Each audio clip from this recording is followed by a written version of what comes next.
There are locations on Earth that appear crafted to contain quietude.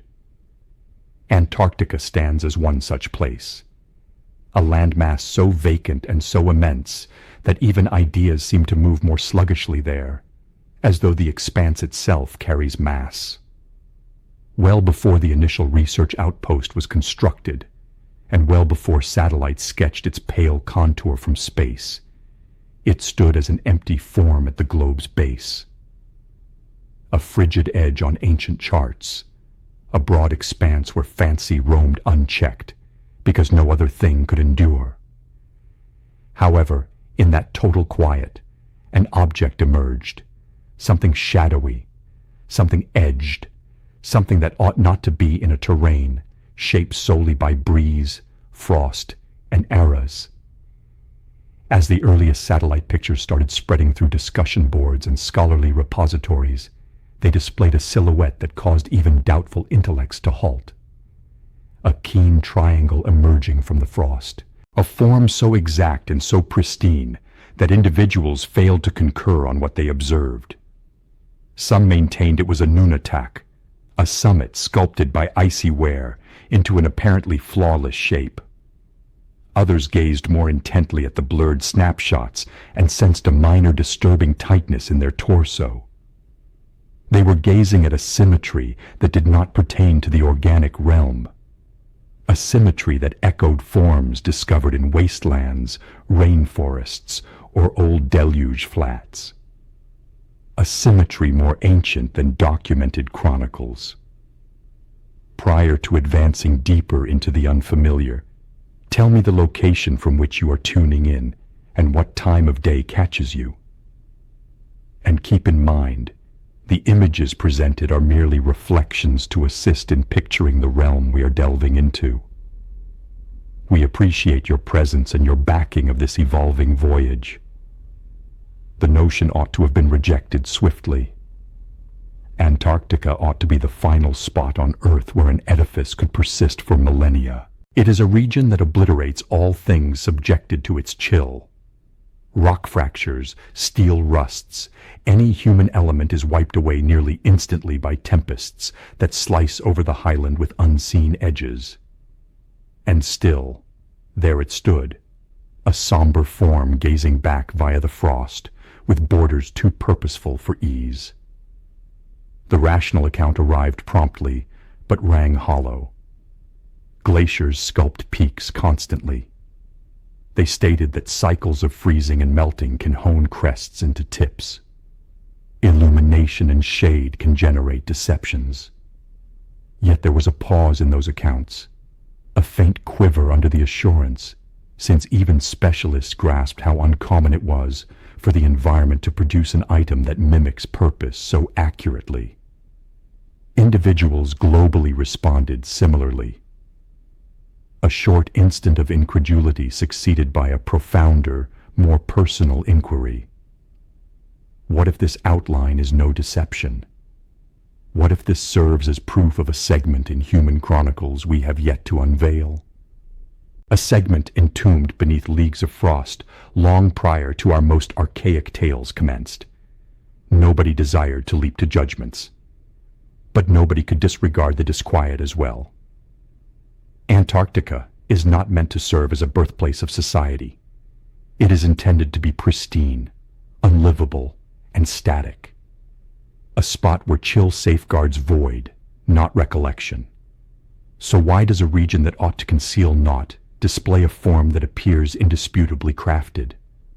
Why does a landmass devoid of remnants, devoid of metropolises, devoid of any human mark, murmur with the contour of a memorial? If the form is organic, then the enigma concludes rapidly. If it is otherwise, then chronicles are unfinished. Whole chronologies would alter, beginnings would fade. All we believed we comprehended about humanity's ascent would require revision. That is the inquiry that ought not to be, and still it persists at the brink of each dialogue about Antarctica's dark pyramids, lingering like a gloom over the frost, anticipating someone to gaze a bit further and pose the single matter no one should pose, What if the basic account is mistaken? The enigma of Antarctica's dark pyramids did not commence with adventurers or digs. It commenced with dots on screens. It commenced with a collection of snapshots taken from hundreds of miles over Earth's exterior. Snapshots that ought to have displayed nothing beyond pale void and the indistinct forms of submerged peaks. Snapshots that rather disclosed something much more alarming. The instant the pictures surfaced on the web, they did not act like typical orbital snapshots. They did not vanish softly into academic vaults or stay concealed in earth science documents. They circulated. They proliferated. And the further they proliferated, the more individuals fixated on identical forms and arrived at wholly varied judgments. At the heart of this dispute are three triangular arrangements situated along the Ellsworth Range. Initially, they resemble summits. But the more extended the examination, the less reassuring that account grows. Their flanks seem sleek. Their boundaries seem linear. Their shades descend in manners that imply deliberation instead of happenstance. They endure solitary against the immensity, as though positioned, not molded. One of the snapshots depicts a construction with three apparent sides, each ascending to an apex that appears nearly too sharp for the environment. Another exhibits a form that resembles an almost ideal equilateral triangle. The third is positioned miles distant, but orients in a manner that some assert mimics a configuration. Not a configuration born of chance, but a configuration one could link to celestial positioning or emblematic symmetry. Naturally, the web showed no reluctance. The moment the snapshots were uploaded, hypotheses flourished over discussion sites and remark areas. Some observers maintained they were viewing proof of an overlooked society. Others asserted the forms were leftovers from an era prior to the Frost's establishment. A handful proposed they were indicators of something predating humanity altogether. However, scholarly opinions joined the dialogue with comparable swiftness. Earth scientists clarified that such forms were not uncommon. They referenced the familiar mechanism of icy sculpting. They generated sketches illustrating how crossing valley depressions could shape a pyramidal crest. They cataloged other peaks worldwide with the identical silhouette. They reiterated the identical statement with steadfast patience.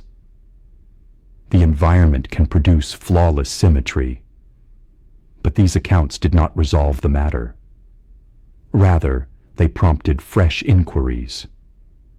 How flawless can organic symmetry grow, and how frequently does it happen in a region so antagonistic that nearly no person has ever positioned themselves there to verify it? The issue was not solely the forms themselves. It was the disparity between observing them from overhead and comprehending them from underneath. Each orbital snapshot is a trade-off. Perspectives warp, shades amplify, profundity turns vague. What appears keen from orbit might be rough from the soil. What appears balanced might be a deception formed by how the illumination drops over the frost. But this vagueness did not diminish the enigma. It bolstered it since nobody was advancing with a conclusive response. Experts disputed among one another. Some contended the arrangements were common noon attacks. Others conceded hesitantly that the edifices seemed remarkably sharp. A few even observed that the orientation of the arrangements was noteworthy, not confirmation, but noteworthy.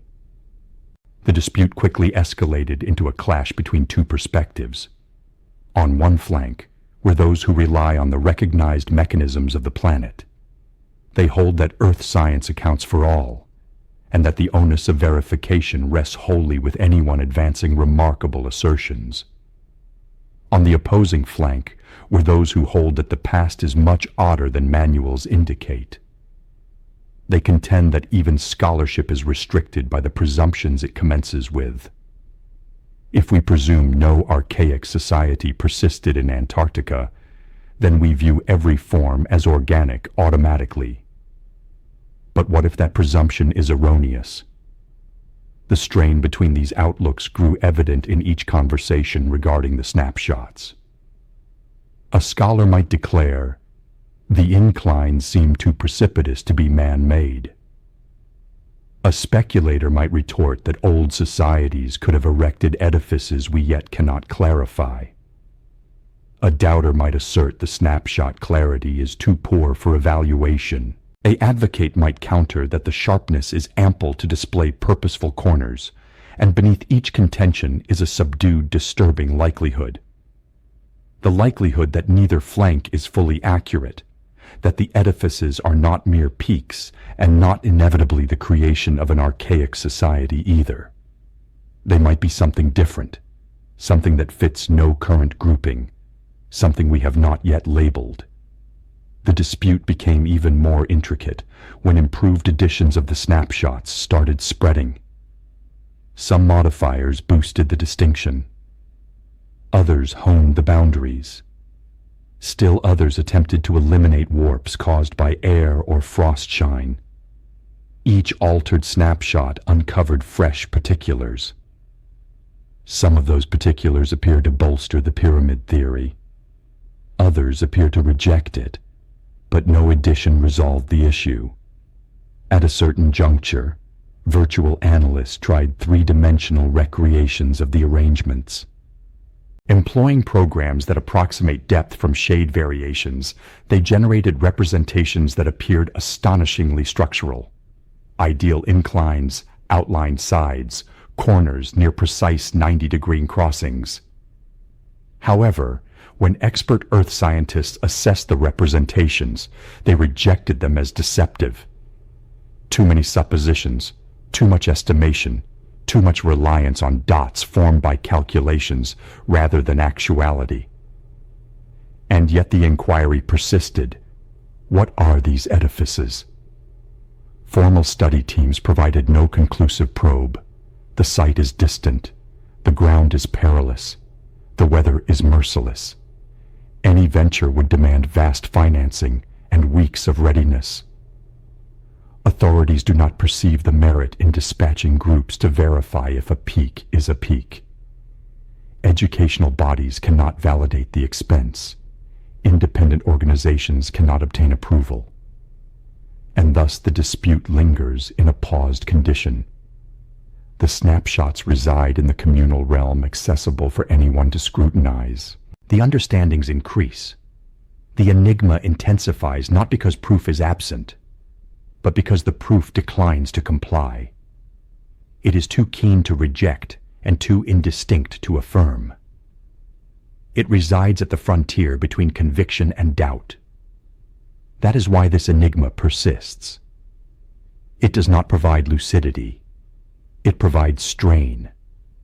It welcomes skepticism into a realm where skepticism ought not to be. It compels us to face the boundaries of both scholarship and conjecture.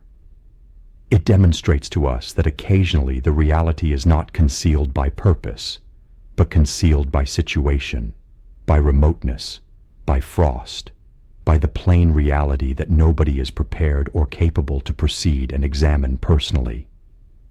The orbital snapshots stay mute, unparsed, anticipating. They display forms that ought not to be forms, shades that ought not to descend so uniformly, corners that ought not to orient so neatly. And due to this, the inquiry amplifies. If these arrangements are merely peaks, why do they not resemble any other peaks in Antarctica? And if they are not peaks, then what precisely is ascending through the frost? The response is not in the snapshots themselves. It resides in the subsequent phase, the subsequent stratum of account, the subsequent clash between what we are instructed to trust and what we truly perceive. Whenever an unclarified form emerges in a distant section of the globe, Earth science arrives initially to respond for it. It is logical. The world has been molding itself for eons. Peaks ascend, icy masses sculpt depressions, breeze wears away, frost splits, and stone ultimately embraces whatever shape the environment requires. Configurations arise not by purpose, but by recurrence. And still, as sensible as this account appears, there are instances when earth science starts to seem less like a discipline and more like a barrier. A barrier intended to safeguard our comprehension of the globe from inquiries that might muddle all we think we comprehend. That disquieting sensation is nowhere more potent than in the conversation about Antarctica's dark pyramids. When the snapshots first disseminated, Earth scientists replied swiftly. They portrayed the triangular shapes as standard outcomes of icy wear. They presented the phrase pyramidal nunatak, a summit that endures above the frost, sharpened by cirques on every flank. They likened the Antarctic forms to the Matterhorn in the Alps, which develop through the identical mechanism. They displayed sketches showing how crossing icy depressions naturally sculpt inclines into triangular outlines. And they expressed it with such certainty that it appeared conclusive. But when individuals examine the dark pyramids, many sense that the account appears too tidy, too reassuring, almost too hasty. Portion of the issue is that the environment seldom generates ideal symmetry. It can suggest it, it can near it, but it rarely attains the degree of balance observed in the orbital snapshots. The borders of the Antarctic edifices seem sleek and linear.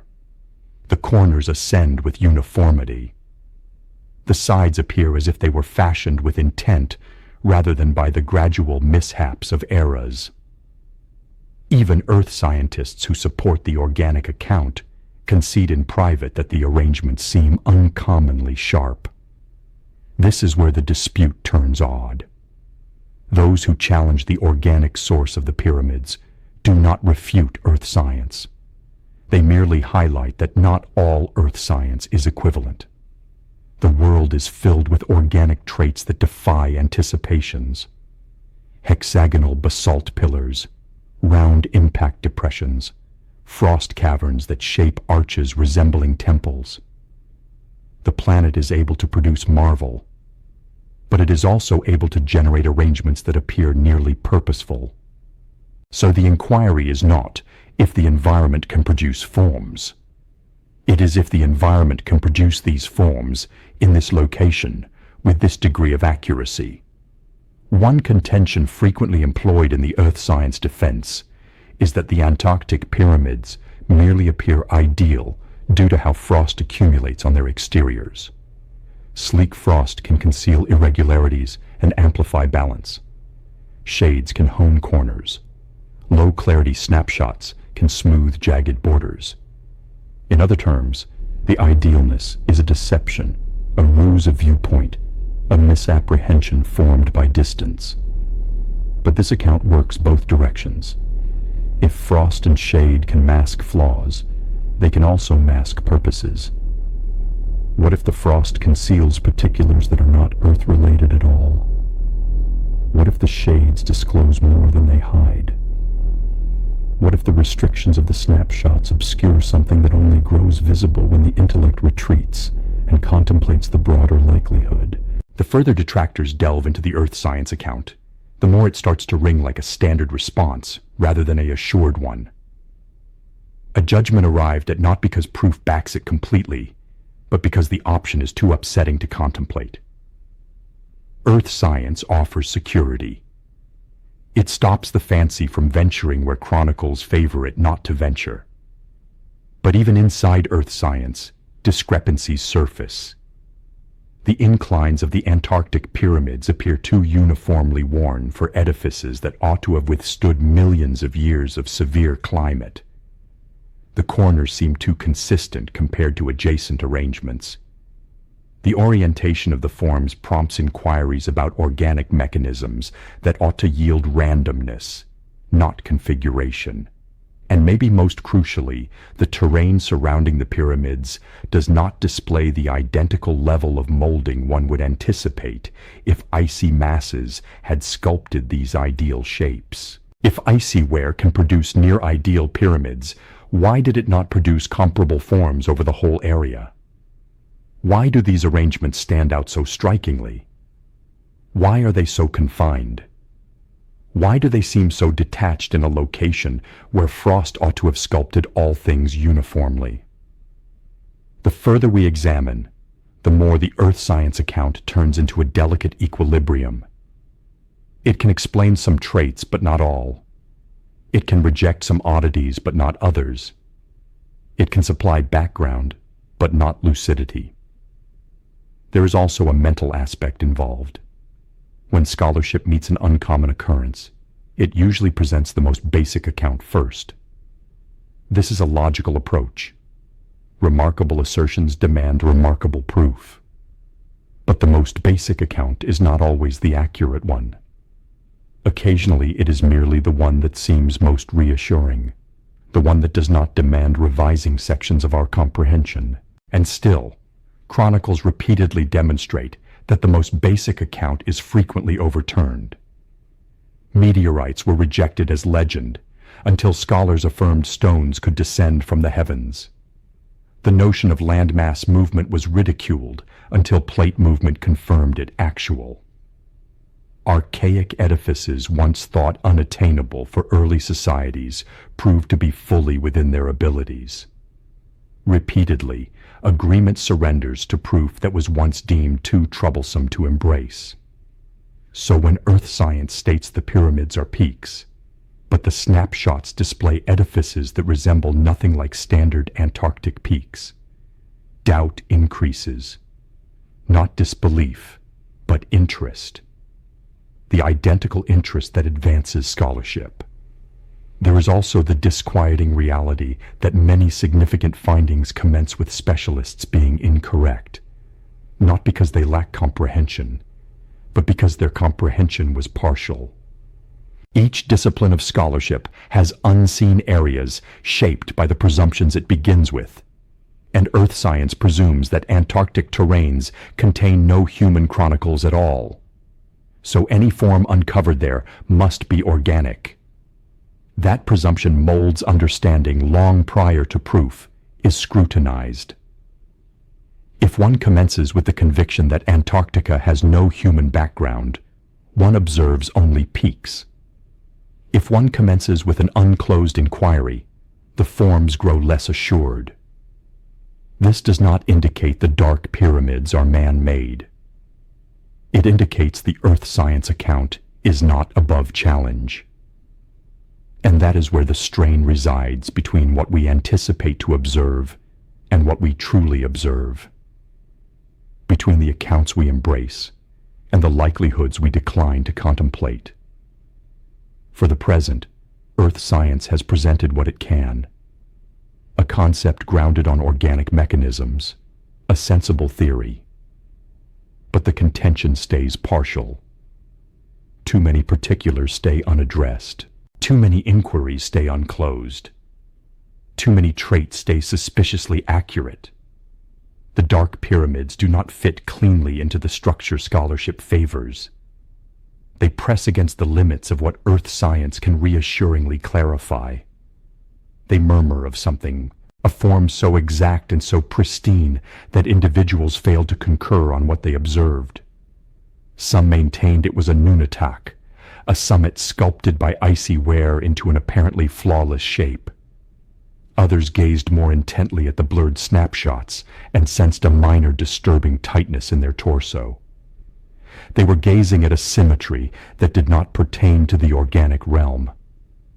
A symmetry that echoed forms discovered in wastelands, rainforests, or old deluge flats. A symmetry more ancient than documented chronicles. Prior to advancing deeper into the unfamiliar, tell me the location from which you are tuning in and what time of day catches you. And keep in mind, the images presented are merely reflections to assist in picturing the realm we are delving into. We appreciate your presence and your backing of this evolving voyage. The notion ought to have been rejected swiftly. Antarctica ought to be the final spot on Earth where an edifice could persist for millennia, beyond wear and frost. And so we come back to the inquiry that outlines this whole enigma. Is Earth science portraying the terrain as it genuinely is, or as it must be to safeguard the chronicles we trust? Before that inquiry can be resolved, we must gaze beyond the arrangements themselves and contemplate the landmass that encircles them, a landmass that conceals more than frost and peaks, a landmass that might be the ideal spot to entomb a reality that would alter all. There are locations on Earth that defy uncovering: rainforests, wastelands, profound sea ditches, fiery isles, but none compare to Antarctica. None approach the magnitude of its void or the profundity of its quiet. If the world desired to conceal something, if it desired to obliterate a segment of its background so thoroughly that no society could reclaim it, this is where it would position it. In a landmass fashioned not for existence, but for oblivion. Antarctica is not merely detached, it is enclosed. Almost every nook of the globe has been charted, traversed, captured, unearthed, or occupied. But this landmass has stayed pristine, not because humans evaded it deliberately, but because the environment rendered it almost unattainable. Temperatures plummet lower here than anywhere else on the world. Breezes hasten to velocities that can remove sight in moments. Tempests emerge without notice, transforming the terrain into a shifting haze of pale and noise. Even the most sophisticated machinery battles against the circumstances. Devices solidify, tools malfunction, human stamina crumbles. Yet under that ferocity resides a calm that maintains all in position. Antarctica does not merely entomb the background, it conserves it. The frost layer is the initial stratum of confidentiality. In certain areas, it extends over 2 miles in depth. That depth is not fixed. It expands. It moves. It squeezes whatever resides below it with nearly inconceivable power. A peak chain could disappear beneath that mass and leave no mark. A metropolis could be engulfed entirely. An edifice could stay concealed for eons. The magnitude is so immense that even language labors to express it. The frost does not rest on the terrain. It swallows it. But it is not solely the profundity of the frost that renders Antarctica the ideal repository for overlooked items. It is the manner the frost acts over eras. Each snow event adds a slender stratum to the repository. Each cold season secures that stratum in place. The landmass documents weather, air, fiery residue, stellar particles, and ecological composition with accuracy keener than any human device. Antarctica recalls all except motion. The frost is a collection that never unlocks its entrances. Even when scholars bore frost cores and retrieve slender tubes of solidified chronicles, they access back only a portion of what resides beneath. They reclaim information, not relics. They discover indicators, not narratives. The core specimens inform us how the world inhaled, not who traversed it. The frost guards its confidences too effectively. Mapmakers like to portray Antarctica as an empty area. But that emptiness is not lack. It is repression. It is a veil positioned over a whole realm we cannot access. The exterior is serene, but the terrain below is unfamiliar. More than 90% of the landmass is unseen. More than 90% of its traits exist in obscurity, untouched since long prior to humans emerged. This obscurity generates a disquieting idea. If something remarkable persisted here, who would ever recognize? Even the contemporary globe stands distant from the landmass. Satellites traverse above, but they cannot pierce the deepest strata of frost. Aircraft soar over the exterior, but they cannot descend on most of it. Humans occupy only a few scholarly outposts, each encircled by thousands of miles of naught. An individual could trek for weeks and never encounter a single marker. A form that appears on orbital imagery could stay unvisited for a generation. A finding could await just past the scope of investigation, and nobody would ever meet it. Antarctica provides a distinctive form of invisibility. Not the invisibility of obscurity, but the invisibility of unapproachability. There is a distinction. Obscurity conceals items. Unapproachability obliterates them. If an item resides beyond grasp long enough, eventually individuals cease inquiring if it is there whatsoever. Comprehension does not diminish. Interest diminishes. The landmass exploits this. It fosters apathy. Even scholars concede that Antarctica gets less immediate investigation than the Moon. Some areas of the ocean bottom are better charted than the terrain under the Antarctic frost layer. Whole peak chains stay unnamed. Lakes extend beneath the exterior with apertures no device has yet identified. There could be grottos large enough to engulf high-rises. There could be earth traits that contradict all we comprehend. And if anything crafted by humans lay concealed there, untouched by breeze or liquid or eras, the frost would guard it with flawless devotion. In this regard, the dark pyramids surface in the sole location where they could. A location where uncovering is not assured, but incidental. A location where the world itself hinders confirmation. A location where vagueness can endure without contest. This is what renders the edifices so alarming. If they persisted in the Andes or the Himalayas, we would have already accessed them.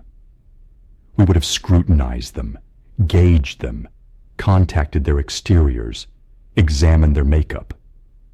But Antarctica rejects that chance. It transforms every oddity into a puzzle. It changes every inquiry into a deadlock. The landmass does not need to conceal responses. It merely needs to render the path toward those responses nearly unattainable. Even currently, with sophisticated imaging machinery and high-clarity charting, we still comprehend almost naught about the finer particulars concealed under the snow. Satellite sees forms, but not surfaces. Radar pierces frost, but not in flawless sharpness. Drones can soar, but they cannot endure the temperature sufficiently to conduct profound assessments. And individuals, the most versatile investigators of all, find themselves repelled by a chill that honors no limit and provides no additional opportunities.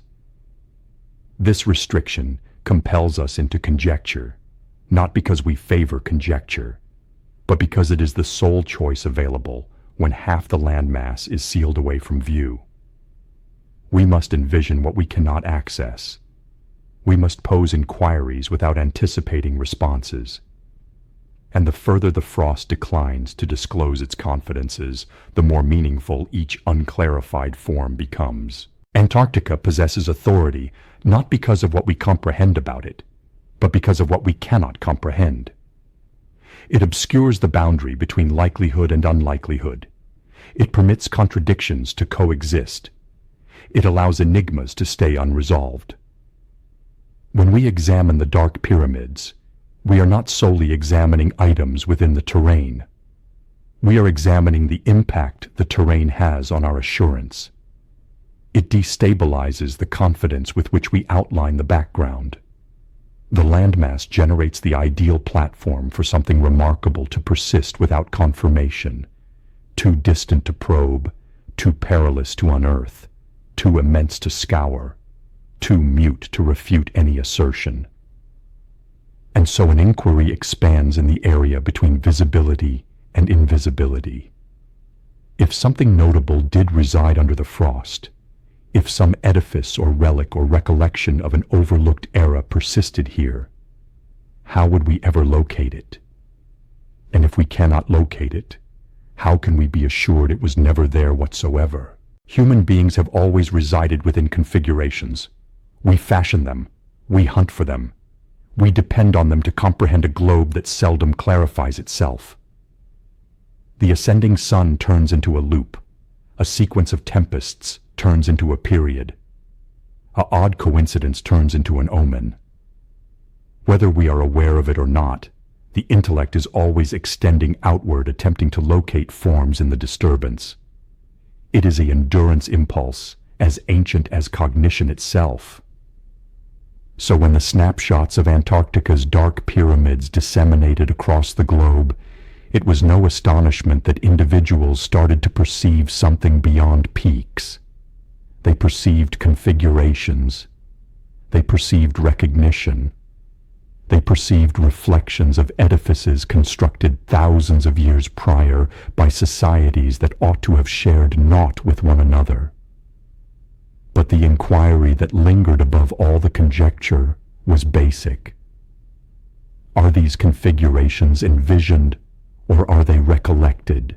The human intellect is not fashioned to disregard symmetry. Linear boundaries, right corners, recurring inclines, balanced shapes. These activate something profound within us. We are attracted to them because they imply purpose. They suggest intellect. They divide randomness from significance. When we perceive a triangle ascending from the snow, a portion of us cannot avoid inquiring who or what positioned it there. Scholars frequently clarify this response using phrases like pareidolia and apophenia.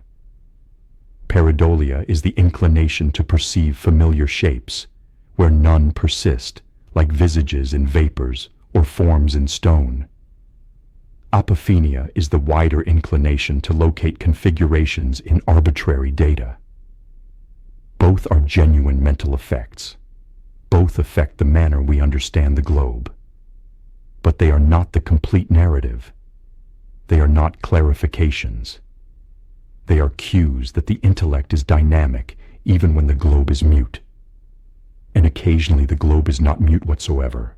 The dark pyramids mimic an edifice that has surfaced across human chronicles with odd uniformity. The pyramid form is one of the most ancient and most pervasive shapes of building. It surfaces in Egypt, in Mesoamerica, in China, in Sudan, in Europe, and in primordial edifices whose sources stay unfamiliar. Societies divided by seas and millennia erected the identical geometric shape as if answering to the identical concept. Archaeologists clarify this configuration by referencing basic physics. A broad foundation and tapering flanks generate steadiness. The form does not demand sophisticated instruments. It withstands failure. It permits mass to accumulate without complex design. This is why pyramids surface everywhere, they state, not due to a common source. And still, the clarification seems partial.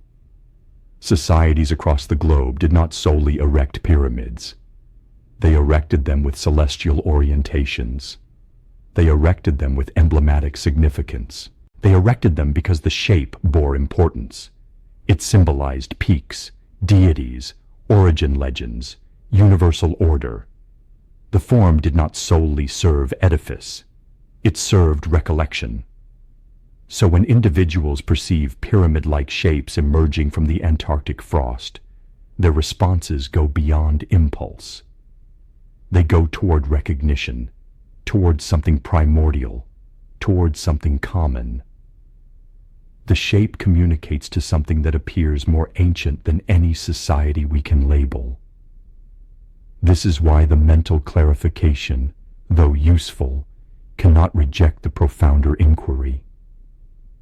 If the intellect is inclined to perceive significance in shapes, could it be inclined because shapes once possessed significance?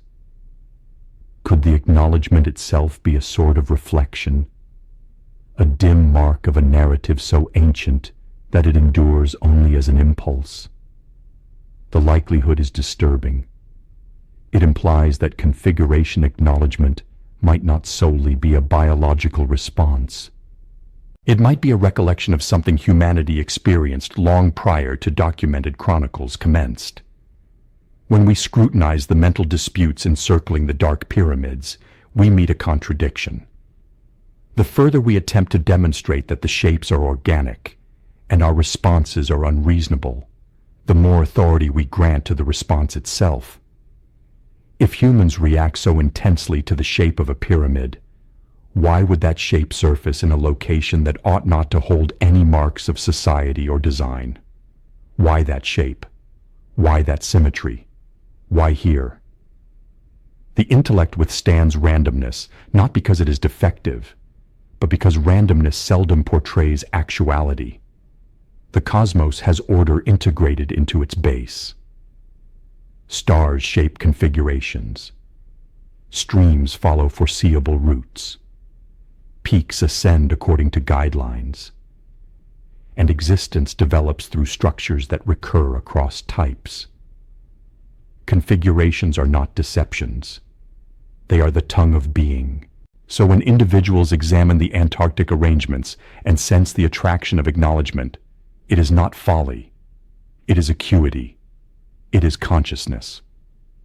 It is an primordial impulse awakening in the presence of something that mimics what our forebears once comprehended. The challenge arises from the strain between what we are anticipated to trust and what we truly sense. Formal clarifications inform us that Antarctica has no human chronicles. Therefore, no shape located there can be linked to society. But perception contests that conviction. The intellect perceives a pyramid. The recollection of the human narrative perceives a resonance. The configuration seems purposeful because it seems recognized. And recognition, particularly in a location where nothing ought to be recognized, becomes dubious. Some investigators propose that humans did not create the pyramid. They uncovered it. They uncovered it in the organic shapes of peaks, dunes, and the inclines of wearing terrains. The shape may have been a present from the environment embraced into society, replicated across land masses. If that concept is accurate, then the Antarctic pyramids could be another instance of the environment presenting the identical symmetry. But this prompts an even profounder inquiry. If the environment is able to produce pyramids that appear indistinguishable from edifices constructed by archaic societies, how do we ascertain the distinction between organic and purposeful design? What standards do we employ? What degree of likeness crosses the boundary from coincidence to likelihood? The dispute is not about a solitary collection of arrangements entombed in frost. It is about the restrictions of our understanding. It is about the limits we position around the background. It is about whether the configurations we perceive are mishaps or hints. There is a disquieting reality that surfaces from this. When individuals examine the Dark Pyramids, they are not merely perceiving shapes in snow. They are perceiving something that contests the narrative they have been instructed. They are detecting a break in the account of human sources.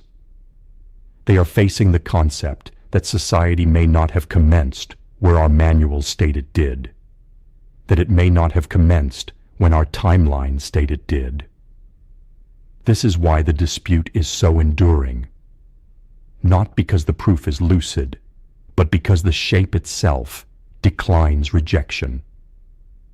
When human beings meet a configuration that does not fit their comprehension, they are confronted with a decision. They can disregard it, or they can pursue it. And here in the chill quiet of Antarctica, the configuration appears to be anticipating. It does not yell. It does not require. It merely endures. A symmetric murmur ascending from the frost. A form the intellect is not fashioned to ignore. Before we can determine what it signifies, we must scrutinize another stratum of the enigma. A stratum where the background and the current collide. A stratum involving charts that ought not to persist. Long prior to satellites disclosed Antarctica's odd dark pyramids, long prior to the globe comprehended how immense the southern frost layer truly was, a different enigma surfaced from a fragment of hide. Not a contemporary snapshot, not a virtual recreation. A chart hand-sketched in 1513 by an Ottoman commander named Piri Reis. A chart that ought to have displayed only the territories known to mariners of the 16th century. A chart that ought not to hold anything astonishing whatsoever. But the chart did hold something astonishing, something unattainable. It appeared to display a shoreline far to the south. A shoreline with a form that mimicked Antarctica, not as a solidified landmass, but as a terrain mass without frost, sleek, detailed, accurate, centuries prior to anyone had ever accessed the area.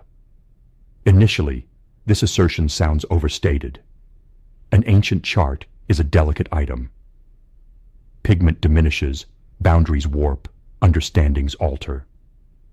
Many chroniclers maintain the southern terrain mass on the Piri Reis chart is merely an ornate extension of South America.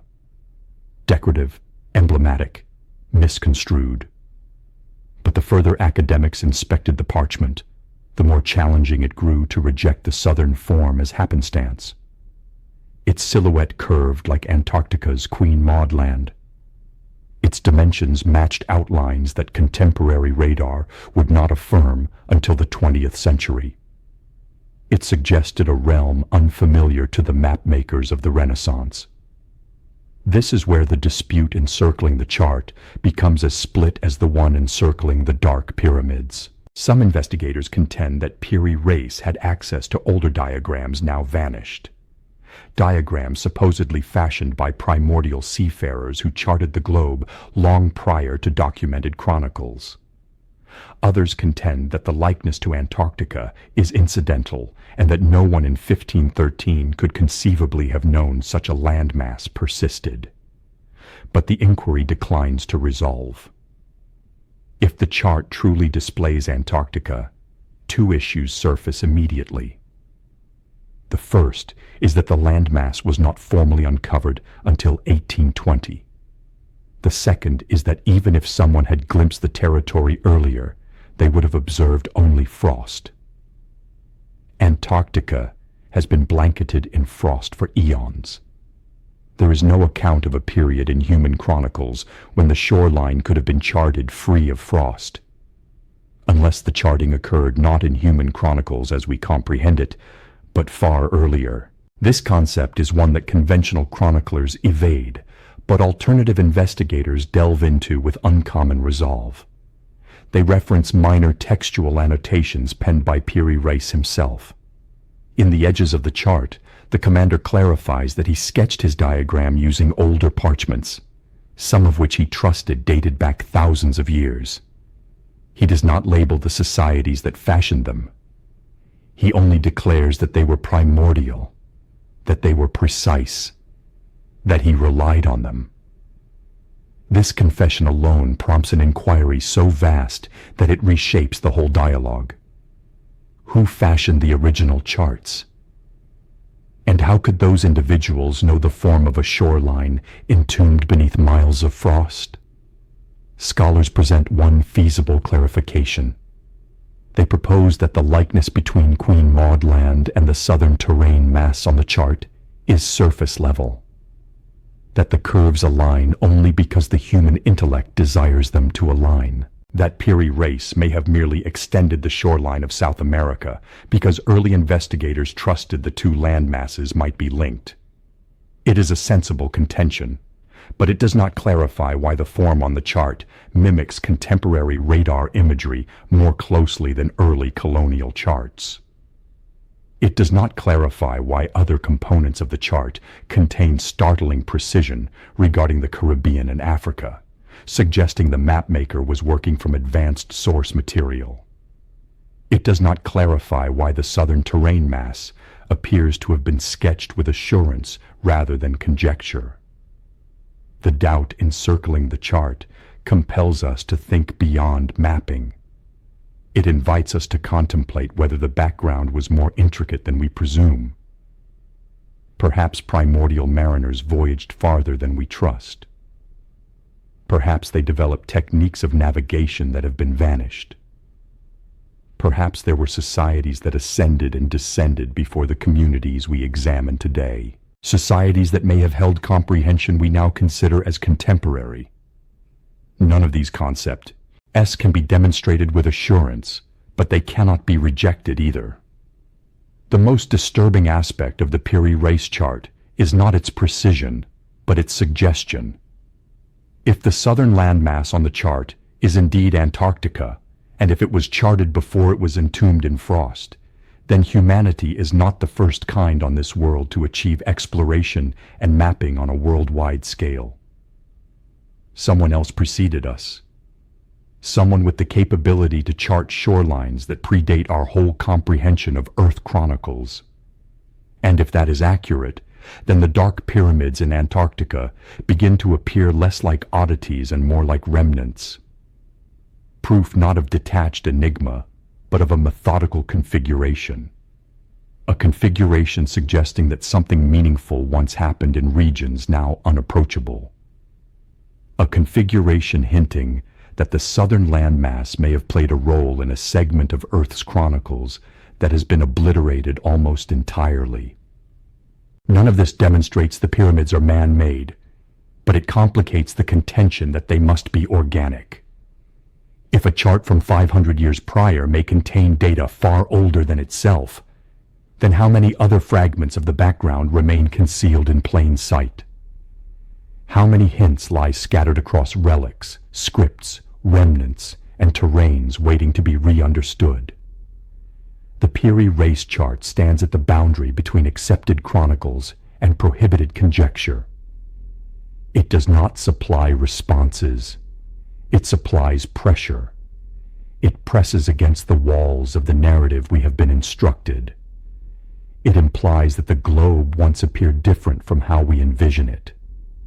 It suggests that comprehension can endure long after the societies that fashioned it have disappeared. And it invites one final inquiry. If a forgotten community once charted Antarctica before the frost arrived, did they also construct something there? Something that could still be enduring beneath the frozen exterior. Something that has waited for eons while the globe altered above it. Something that modern orbital snapshots now disclose as somber forms ascending through the snow. Before we delve into that likelihood, we must first comprehend a profounder reality. Antarctica was not always a territory of frost. It was once vibrant, long before it became a domain of frost. Antarctica was something wholly different. Not a solidified wasteland, not a lifeless stretch, not a mute plain of breeze and pale. It was a location of heat, a location of streams, a location covered in woodlands that extended across depressions and peaks, now entombed under miles of frozen mass. If one envisions the landmass today, this image seems unattainable. Yet the proof is indisputable. Antarctica was once vibrant.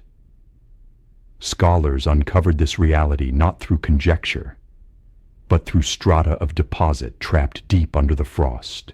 In the cores retrieved from the landmass, investigators located fragments of pollen that originated from trees and blooming flora. They located ancient spores. They located traces of earth that could only have developed in a moist and moderate weather. They even located chemical marks that suggested periodic cycles similar to those in woodlands found much farther north. This uncovering altered everything. It pushed the chronology of Antarctica's background into a realm so unfamiliar that even experts labored to grasp it. At one juncture around 90 million years prior, the landmass supported plant life so thick that even the polar night could not eradicate it. Trees endured in obscurity for months at a stretch and still persisted. Ecosystems prospered beneath heavens that alternated between prolonged twilight summers and endless winter darkness. But this image became even odder as more proof emerged. Beneath the frost, radar devices detected ancient stream systems. Not minor brooks, but expansive networks of passages carved into the terrain long before frost covered them. These were streams that once transported water across a territory rich in existence. They molded depressions. They sculpted pathways. They supported surroundings that modern Antarctica could never maintain. The deeper scholars examined, the more contradictions surfaced. Fossilized fragments of woodland ground revealed roots and foliage from species that do not persist anywhere in the globe today. Chemical marks indicated warm weathers that contradicted what Antarctica should have experienced even in earlier Earth periods.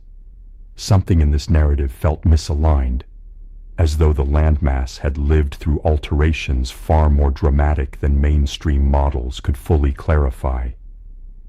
None of this demonstrates that humans ever resided in Antarctica. The chronology appears too primordial, the eras too distant. But the discoveries compel an inquiry that cannot be ignored.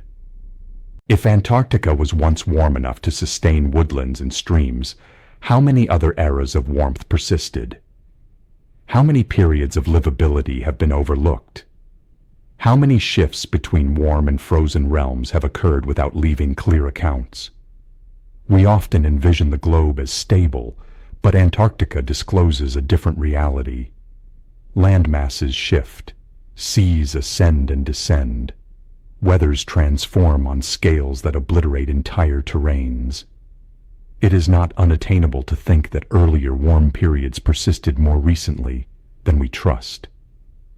Earth time is not always a smooth and foreseeable line. It contains voids. It contains shifts so sudden that they seem almost unnatural. This is where the enigma deepens. For decades, investigators studying Earth's background have attempted to recreate the weathers of ancient Antarctica. Some models propose it was once closer to the equator. Others contend that its warm periods coincided with atmospheric conditions radically different from those of today. But no model fully clarifies the rapid change from a thriving surrounding to a frozen wasteland. This dramatic alteration raises an inquiry with implications far beyond Earth science. If Antarctica experienced such extreme alterations, how likely is it that some traces of existence or early culture could have persisted during a window of livability? Not modern humans, not known societies, but earlier forms of intelligence, earlier expressions of organization, even simple communities. The likelihood is rarely discussed openly, but it lingers in the background of scholarly exploration. Some investigators quietly wonder whether ancient Antarctica might hold proof of organisms or species that adapted to surroundings unknown elsewhere. Others speculate that shifts between warm and cold periods could have preserved biological marks in ways we have not yet uncovered. The landmass is immense. The strata of frost conceal eons of transformation. The possibility of something unexpected surviving that long cannot be dismissed entirely. The terrain beneath the frost complicates the narrative even further. Radar imaging has disclosed peaks as tall as the Alps, depressions deeper than those in many modern landmasses, and networks of basins that could once have held lakes or inland seas. The image that emerges is not a barren territory. It is a terrain with contours, elevations, and traits similar to those that supported archaic societies in other parts of the globe. The likeness is not proof, but it is intriguing. The concept that such a terrain once persisted makes the present state of Antarctica appear even more enigmatic. What other land masses have been reshaped so thoroughly that their past forms have been overlooked? How many societies and human chronicles have ascended and descended without leaving traces? How many natural events have obliterated proof we assume could never be obliterated? Every discovery in Antarctica raises the stakes for the enigma of the dark pyramids. If the landmass was once warm and habitable, the concept of structures persisting there becomes less unattainable. If the territory once held woodlands and streams, it could have supported existence capable of molding the surrounding. If peaks once stood above green terrains rather than frost, the likelihood of intentional construction becomes an inquiry rather than a fantasy. To this day, the scholarly community maintains that no human society ever resided in Antarctica, and that position is reasonable based on what we currently comprehend. But the same scholarly community agrees on something else, something equally important. Our comprehension of Earth's ancient weather is partial. Our models contain doubts. Our recreations rely on fragments of proof that represent only a fraction of the whole narrative. It is not scholarship that closes the inquiry. It is the lack of access to the landmass itself. The frost prevents direct exploration. The tempests prevent long-term ventures. The immensity prevents comprehensive charting. Antarctica is a locked repository. And every piece of information we extract is a hint pulled from underneath strata we still cannot penetrate. The ancient woodlands beneath the frost prove one thing with absolute certainty. The Antarctica of the background was not the Antarctica we comprehend. It was a realm that could support existence, a realm transformed by forces we still labor to understand, a realm that might hold recollections older than anything left standing on the land masses we inhabit today. And if the territory was once vibrant, then the next inquiry becomes inevitable. What else resides beneath the frost? What else survived the shifts? What else might be waiting in the obscurity of a landmass that once thrived under sunlit heavens? Before we confront that inquiry, we must dive deeper into the terrain concealed beneath the frozen exterior. A terrain that hides far more than ancient woodlands. If the exterior of Antarctica feels like a realm of quiet, the territory beneath it feels like a realm of confidences, a place where nothing stirs, nothing utters, and nothing flees. Yet in that immense frozen obscurity lies one of the most astonishing Earth discoveries ever made. A peak range the size of the Alps, completely entombed beneath the frost.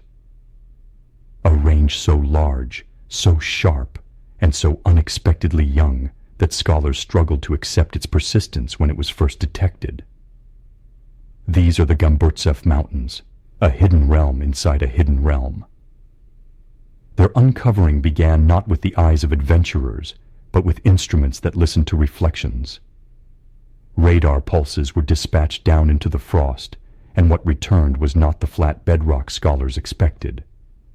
Instead, the signals disclosed summits, crests, depressions, and sweeping inclines stretching across thousands of miles. The images resembled scans of a peak chain found in any other landmass. Yet no human had ever seen these peaks. No animal had walked across them. No stream flowed through their depressions. They had been sealed away for eons, protected by a shield of frost thicker than the tallest skyscrapers on Earth. What made the uncovering even more disturbing was the shape of the peaks themselves. Their summits were sharp, their edges crisp, their inclines clean and youthful. Peaks normally take eons to erode into smoother forms, but these appeared almost untouched by time. Some scholars described them as frozen in their prime, preserved by the frost. Others wondered if they were much younger than expected, and a few more quietly questioned why their symmetry felt so precise.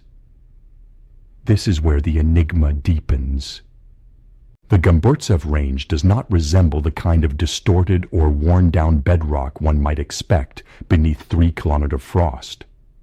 It resembles something protected, something preserved, something almost deliberately sealed away. When investigators mapped the terrain further, they found something else. Basins large enough to hold massive lakes, channels that looked like ancient stream systems, valleys that descended in smooth arcs rather than chaotic fractures. The subglacial realm appeared organized, structured, symmetrical. The territory beneath the frost almost looked as though it had once supported flowing water, stable weathers, and conditions far different from the frozen wasteland above. But the most intriguing detail came from the radar reflections themselves. In some regions, the signals bounced back more strongly than expected, as though they were striking not only rock, but hollow spaces, cavities, chambers, pockets of emptiness within the peaks. Most scholars dismiss these anomalies as natural variations in density. Yet, the likelihood remained. What if these reflections were disclosing traits unlike anything we have seen on other land masses? The concept seems remarkable until one remembers how little we actually comprehend about what resides beneath. The Gomburtsev Range has never been directly explored. There are no snapshots of its summits, no samples from its depressions, no ventures that have touched its stone. Everything we understand comes from reflections traveling through frost, and even those reflections raise more inquiries than responses. Why are these peaks so sharp? Why do they appear so young? Why do river-like channels run alongside their inclines? Why does the terrain feel so intentional, so coherent, so well organized? Is it simply the way the environment chose to carve the inner terrain of Antarctica? Or is there something else beneath the exterior? Something our instruments can sense but not yet disclose. The dark pyramids on the exterior suddenly seem less isolated when placed in this context.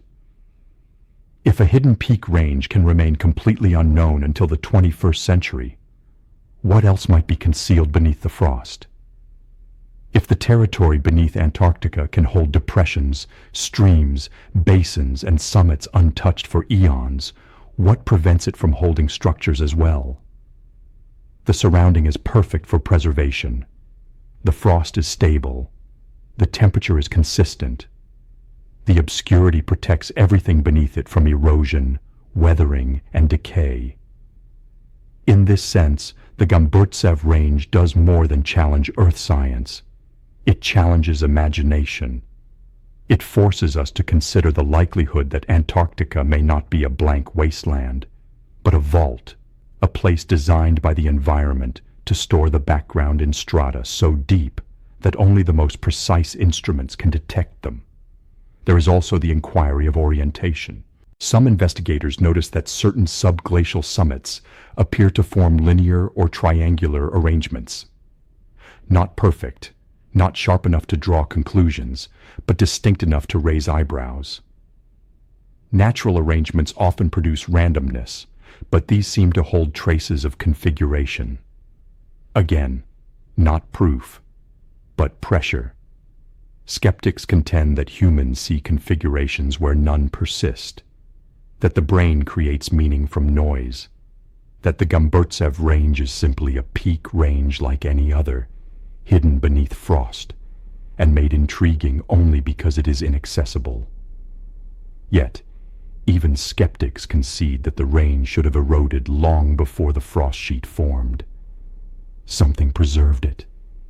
Something held it in place. Something sealed it away. This is not to say the peaks were constructed, but the conditions required to maintain their shape in such a pristine state are rare, and rare conditions often invite rare likelihoods. One likelihood is that the terrain beneath Antarctica may contain remnants of earlier realms. Not necessarily human, not necessarily societies as we envision them, but traces of ecosystems, structures, or earth arrangements from ages when the landmass was warm. Ages that could have supported existence of types we have not yet uncovered. Ages that ended abruptly when the weather changed and the frost advanced. What those remnants might be is unknown. What they could disclose is unimaginable, for now we stand at a distance from the reality. We have charts but no access, data but no confirmation, reflections but no snapshots. The frost keeps its quiet, the peaks slumber, the depressions remain untouched, and the radar continues to send back signals that challenge our expectations. The Gomburtsev Range reminds us that Enigma does not require conviction. It requires only absence. Absence of comprehension, absence of access, absence of assurance, and Antarctica is a landmass built on all three. The uncovering of these hidden peaks changed the way scholars viewed the territory beneath the frost. It also changed the way many viewed the dark pyramids on the exterior. Because if an entire peak range can remain invisible for eons, how difficult would it be for something smaller, something man-made, something deliberate to remain hidden as well? Before we confront that likelihood, we must turn to an even odder part of Antarctica's narrative, a part not written in stone, but in the frost itself. Frost is not simply frozen water. In Antarctica, it is recollection layered, compressed, and preserved with a precision that no human record can match. Each winter adds a whisper. Each snow event adds a page. Each freeze locks chronicles in place.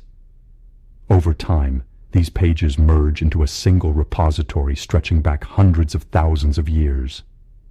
A repository that remembers every fiery eruption, every shift in atmospheric composition, every arrival of dust from distant wastelands, and every change in temperature so slight that no living creature would have noticed it. Scholars call these strata frost cores, but that name feels inadequate. A core is something basic, something structural.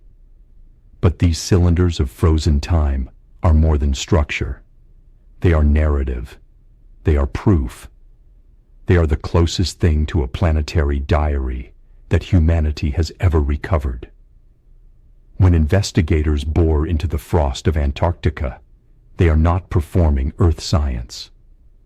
They are performing archaeology on the atmosphere itself. Each meter of frost extracted from the depths contains air bubbles trapped during distant eras. These bubbles hold the breath of ancient Earth. They tell stories about weathers long vanished, about sudden catastrophes, about subtle shifts that ripple across centuries. They disclose configurations that the exterior has long overlooked. For most of the scholarly community, this repository is a window into weather chronicles. It clarifies glacial cycles. It discloses greenhouse gas fluctuations.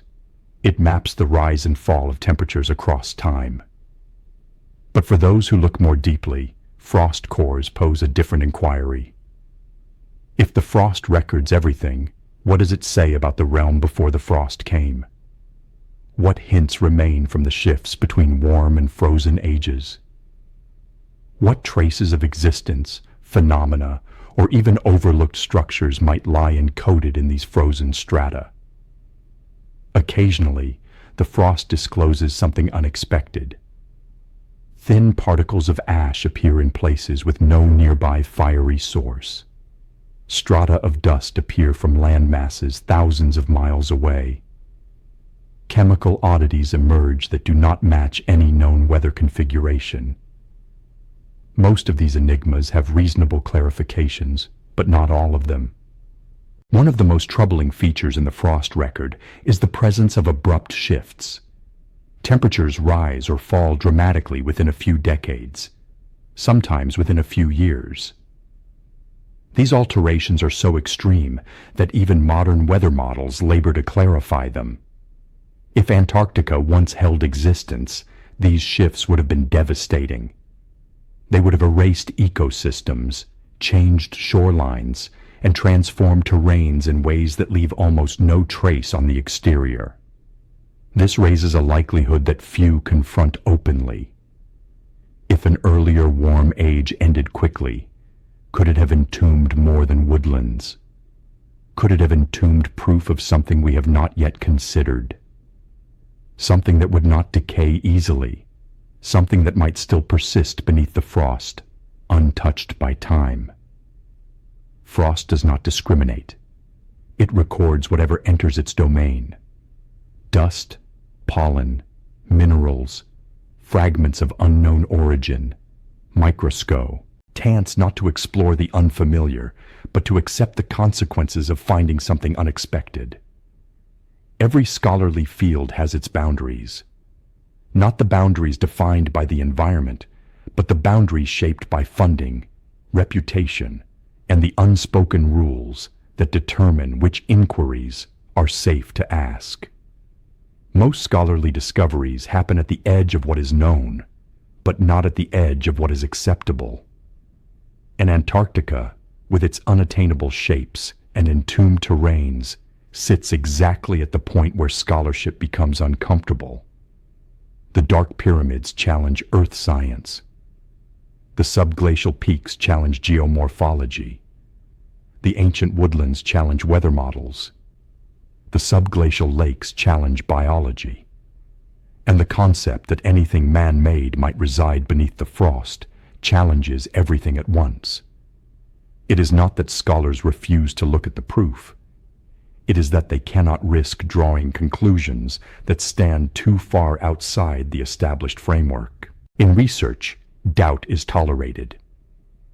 Radical implications are not.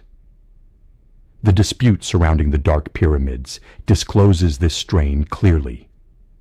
Any investigator who proposes that the structures might be man-made faces immediate criticism, not on the basis of proof, but on the basis of credibility. The scholarly community treats remarkable assertions as hazards.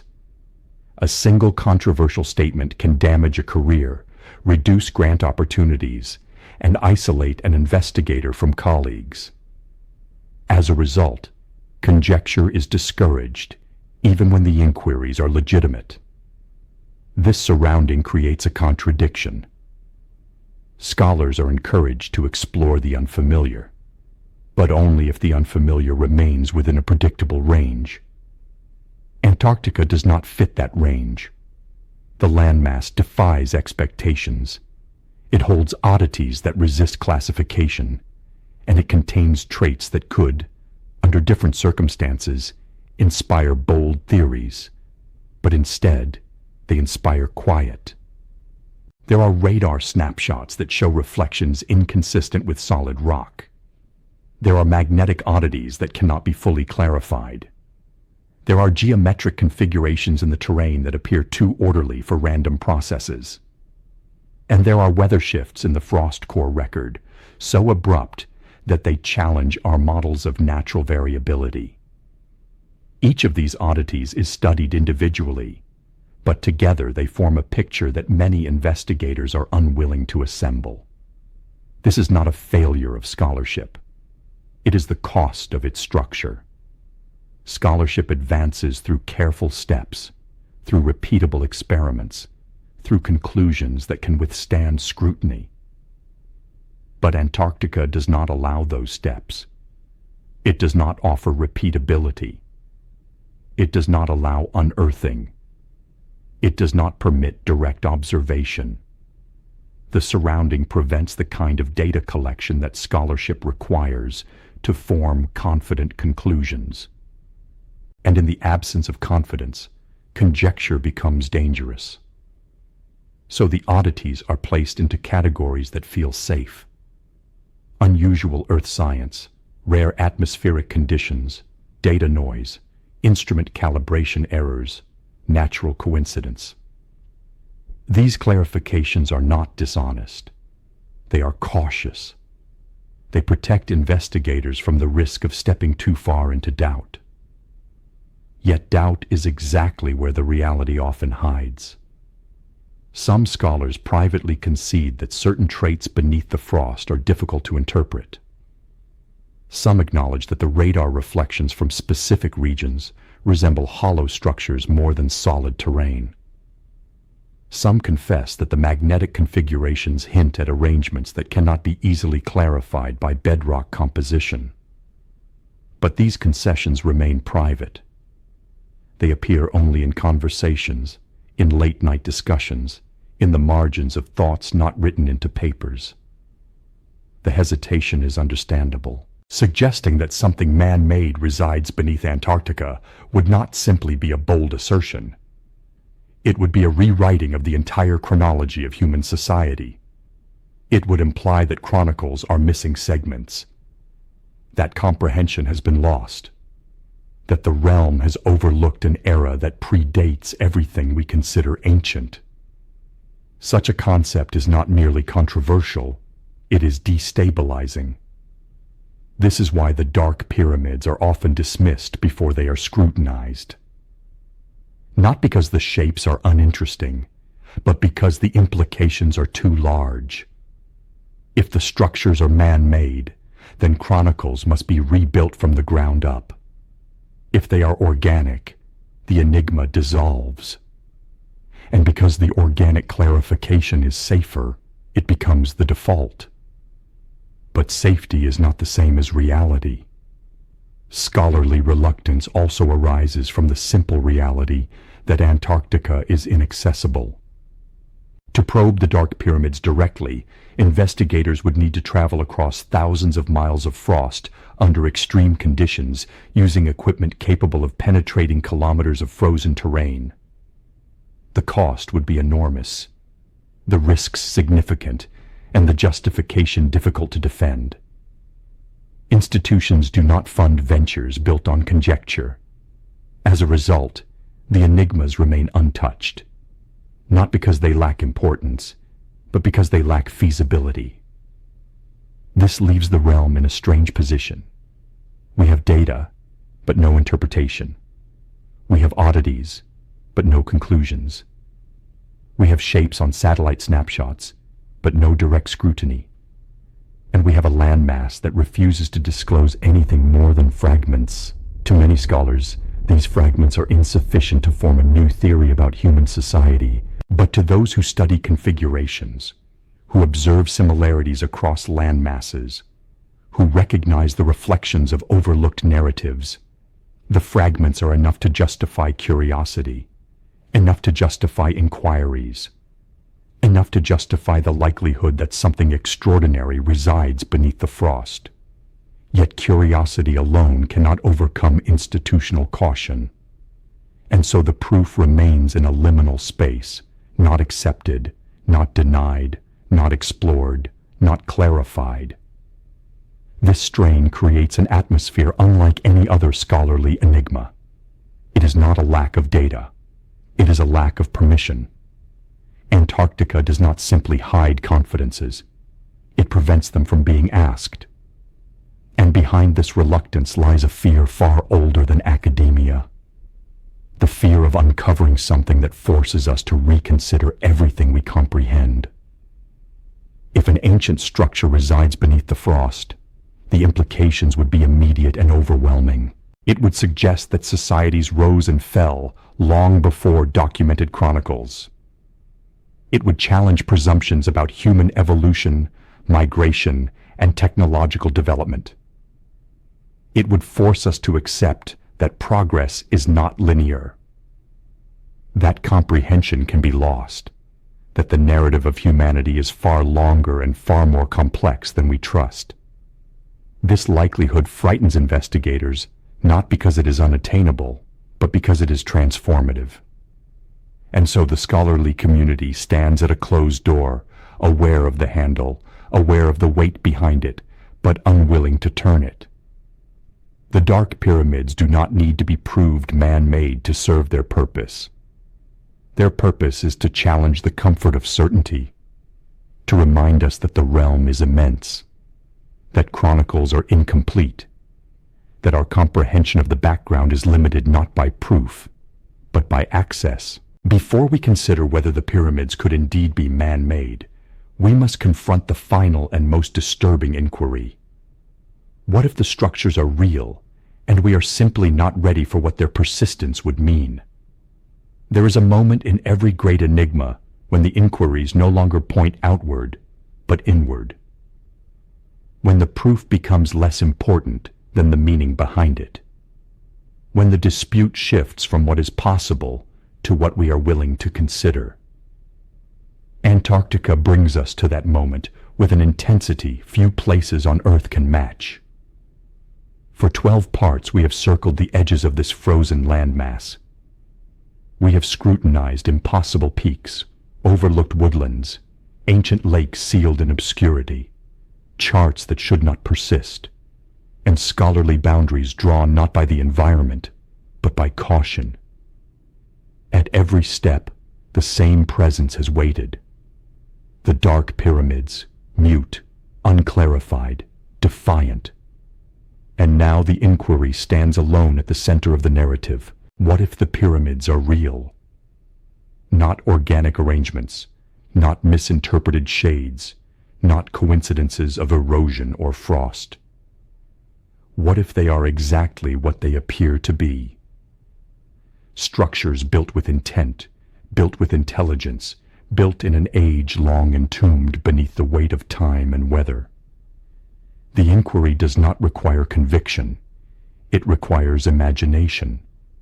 It requires the willingness to consider a likelihood that challenges the foundation of our comprehension. If the pyramids of Antarctica are real, then every presumption about human chronicles must be reconsidered. Society, as we define it, begins around 6,000 years prior. Cities, writing, astronomy, organized religion, and monumental architecture all emerge within that narrow window. Everything before it is labeled prehistoric, primitive, or speculative. Yet the presence of a pyramid beneath Antarctic frost would not belong to that chronology. It would belong to something else entirely, something older, something overlooked. Imagine for a moment a realm where Antarctica was not a desert of frost, but a territory of green. A realm of woodlands, streams, and stable weathers. A realm where existence flourished, where the conditions for settlement and construction persisted long before our familiar societies took shape. The earth proof for such a realm is undeniable. The landmass was once warm enough to sustain ecosystems that could rival those of ancient Africa or South America. In that realm, could a society have risen? Could it have constructed? Could it have left behind structures that would one day appear as triangles breaking through frozen ground? The concept may seem improbable, but so too once seemed the concept that an entire peak range lay hidden beneath Antarctica, or that existence could survive in lakes sealed off by 3 kilometers of frost, or that a 16th century chart might contain shorelines eons older than itself. Antarctica has a way of transforming the improbable into the possible. If the pyramids are real, then their survival becomes the next inquiry. How could a structure endure eons of weather shifts, freezing temperatures, and crushing pressure? The response lies in the frost itself. The same force that destroys terrains on the exterior preserves them below. Frost does not simply entomb. It protects, it stabilizes, it stops time. A stone structure trapped beneath the frost would not erode. It would not collapse. It would not decay. It would be preserved as perfectly as the microbial existence found in subglacial lakes. The frost becomes a vault, holding fragments of realms that no longer persist. But even if the pyramids are real, who constructed them? This is the inquiry that unsettles even the boldest imagination. Not because the response is unattainable, but because any response forces us into territory where chronicles become conjecture.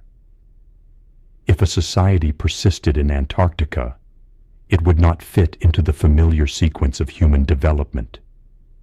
It might predate Egypt, Sumer, the Harappan culture, and the ancient societies of China and the Americas. It might predate even the ancestors of modern humans. It might belong to a branch of humanity lost to time or to a precursor species whose narrative we have not yet uncovered. This concept does not require extraterrestrial intervention or fantastical theories. It requires only the acknowledgement that the Earth has hosted existence for billions of years, ecosystems for hundreds of millions, and intelligent hominins for much longer than documented chronicles suggest. The chronology of human development contains voids large enough to hide entire segments. If the pyramids are real, they could be the remnants of one such segment. A segment erased not by war or collapse, but by weather, by a shift so immense that the entire landmass transformed into a realm of frost. Human chronicles are shaped by weather more than we concede. Societies ascend when the weather is stable, and descend when it changes. If Antarctica once hosted existence, the sudden arrival of frost would have erased everything, but not perfectly, not completely, not if structures remained. The pyramids, if real, would also change how we comprehend ancient configurations. Why the same shapes appear across land masses. Why alignments to stars are universal. Why myths from different cultures describe ages of catastrophe, floods, darkness, and realms destroyed by forces beyond human control. Perhaps these narratives are not inventions. Perhaps they are recollections, faded reflections of a time when the realm looked very different from the one we inhabit now. What if the pyramids are the last surviving witness of that time?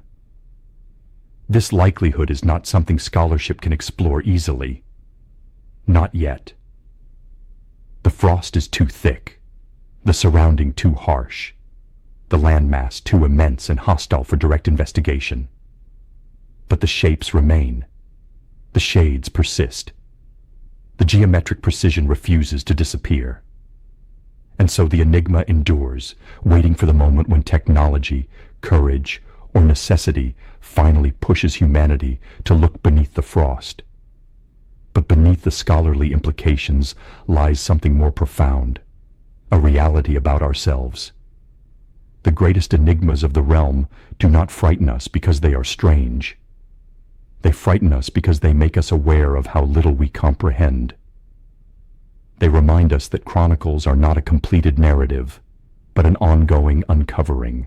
They disclose how easily entire realms can vanish, leaving behind only fragments for future generations to interpret. The pyramids of Antarctica, whatever they are, invite us to confront a deeper humility. The humility of not comprehending. The humility of likelihood. The humility of recognizing that our species is not the first to walk this world with curiosity or ambition. What if the pyramids are real? What if they stand as the final message from a society erased by time? What if they are not oddities, but warnings or recollections or monuments to an age that ended long before ours began? We may never comprehend the response, not until the frost releases its hold, not until technology reaches what nature has concealed, not until curiosity outweighs caution. But the inquiry remains, echoing across a landmass of quiet. What if the pyramids are real? And what if their persistence proves that our entire comprehension of chronicles is not only partial but entirely wrong? Entirely. If this voyage left you with inquiries of your own, feel free to stay with us a little longer. You can like the video, share it with someone who enjoys quiet enigmas, and subscribe if you would like to wander deeper into these overlooked corners of our realm. Thank you for being here and for exploring this quiet with